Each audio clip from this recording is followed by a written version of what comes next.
Dans la plus grande chaîne d'Europe, sous ses 10 600 hectares, la forêt de Tronchet abrite pas loin de 80 fonds, dont celle de Villejeau. La font de Villejeau est un bassin qui sert de source à un petit ruisseau.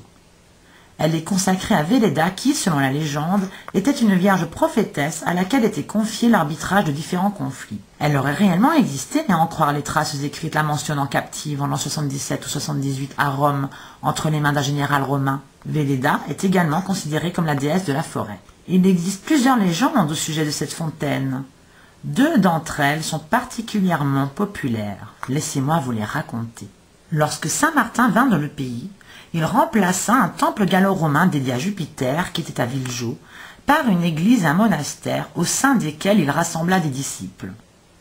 Ces derniers prospérèrent rapidement, au point même de lever le pied sous certaines règles. Ainsi, ils devinrent par exemple paresseux et gourmands. Un soir de réveillon, Saint Martin appela à la réunion du clergé pour effectuer le jeûne et l'office divin qui consistait en un acte de joie et de pénitence. Ils auront été les seuls à ne pas répondre à cet appel.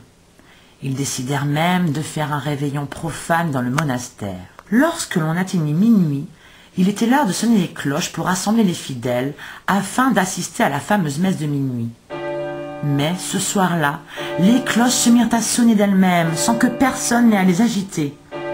L'incompréhension, la peur et la stupeur régnaient dans la salle.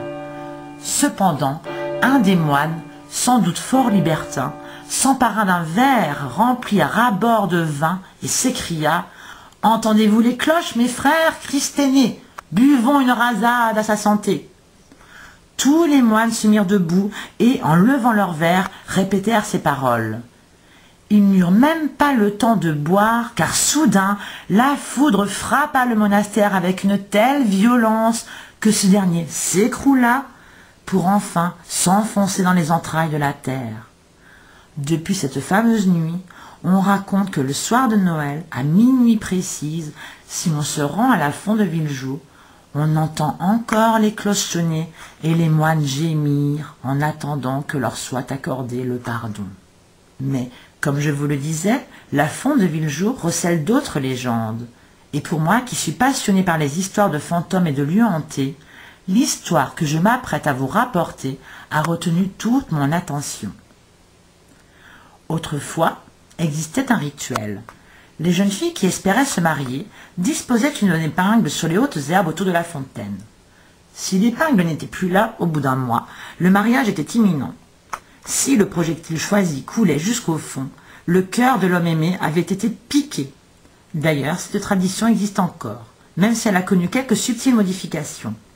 Certaines filles pleines d'espoir et certains visiteurs lancent encore dans la fontaine des pièces d'argent, comme vous pouvez le voir sur la vidéo. Un jour, une jeune fille du nom de Madeleine se rendit à la fontaine pour accomplir à son tour le rituel. Une fois son épingle jetée, elle vit là se former dans l'eau trouble le visage d'un jeune garçon. Il la contemplait. Elle le reconnut distinctement, poussa un cri, sous le coup de l'émotion, elle s'évanouit.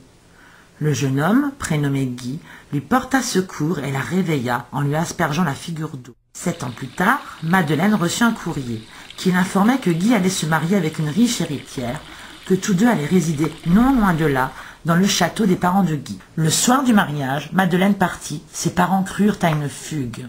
Mais malheureusement, le lendemain matin, un berger la retrouva sans vie dans la fontaine. Elle s'était noyée dans cette eau qui l'avait trompée. Si vous avez le courage d'aller là-bas une nuit de pleine lune et de brune, peut-être pourrez-vous la voir se dresser, cette ombre vaporeuse, et même se glisser à travers les feuillages, rôder en pleurant dans les forêts voisins, puis reprendre le chemin de la fontaine pour disparaître dans celle-ci. Il s'agit de Madeleine, qui ne cesse de gémir à la recherche du fiancé que la fontaine lui avait promis. Plusieurs autres jeunes femmes ont d'ailleurs connu le même sort funeste, trompées par la fontaine. Ces dernières réapparaissent le jour de l'anniversaire de leur noyade à minuit. Alors, que s'est-il vraiment passé en ce lieu chargé de mystère? Nous ne le saurons sans doute jamais. Mythe ou réalité? La question demeure.